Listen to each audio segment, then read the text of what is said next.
I start off by turning on the key recorder, which is under one of Blender's add-ons.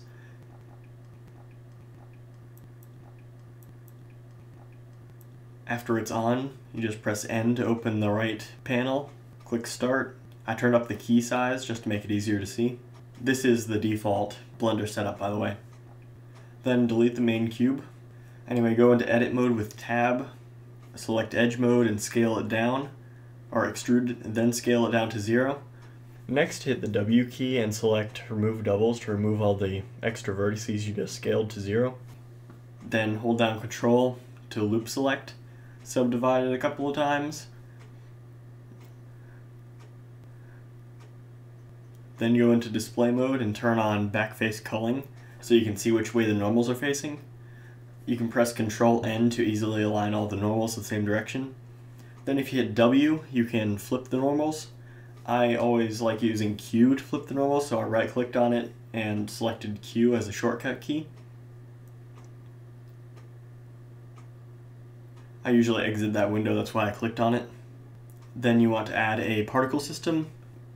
Leave it at starting at frame 1 and ending at frame 3, and put the lifetime up to 15 frames, so it'll just spawn all the dust and then it'll keep floating. Then you pretty much just turn on everything as random as possible, so you just put randomness in everything.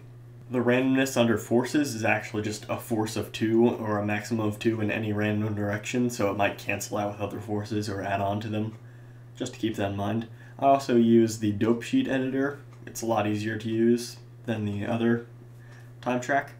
You want to turn on dampening so that the dust kind of goes up and then just settles instead of just flying up into the air and disappearing, like it doesn't have any weight.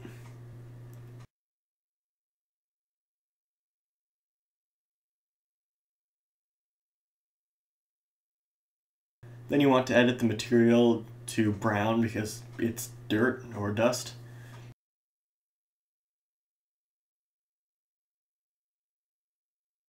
Also set it to about 30 frames since each particle only lasts 15 seconds. It should probably be actually about 20.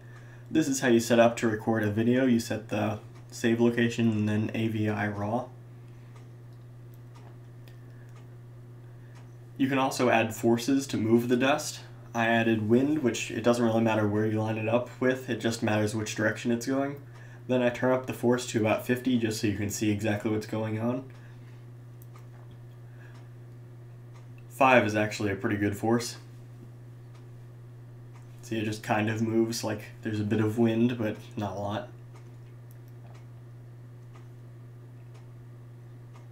And moving it back isn't quite necessary. Press the number pad 0 to go into camera mode, and if you click lock to view, you can just move it around the same way you move the viewport. And if you press period on the number pad, you can zoom straight into an object, which is really nice.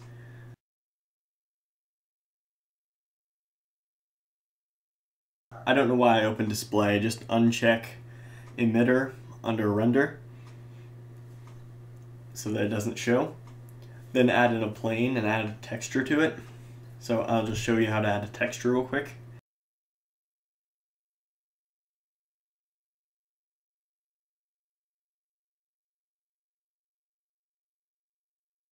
I don't know why I ended up adding grass to this. It doesn't really make sense since it's dust, but that's what I did.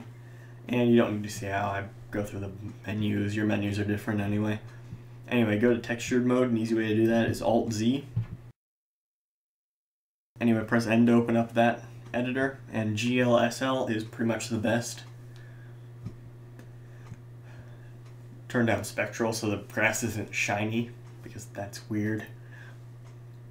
And you can see a giant blob of dirt flying in the air.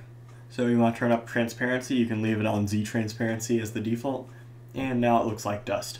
Then if you just click animate to render the whole thing, and that's what it looked like in the end. This is another part of the tutorial I made before I figured out how to get the screen recorder to have a decent frame rate, but this is just showing you how to add collisions with objects. You just add in any object you want and click collision, which is only available under Blender Render up top next to Anim Player. It defaults on Blender Render. Also, turning up stickiness or whatever it's called will make it kind of stick to the object as it goes over and turn into a line like there's a lot of wind blowing on it, which is just a nice effect.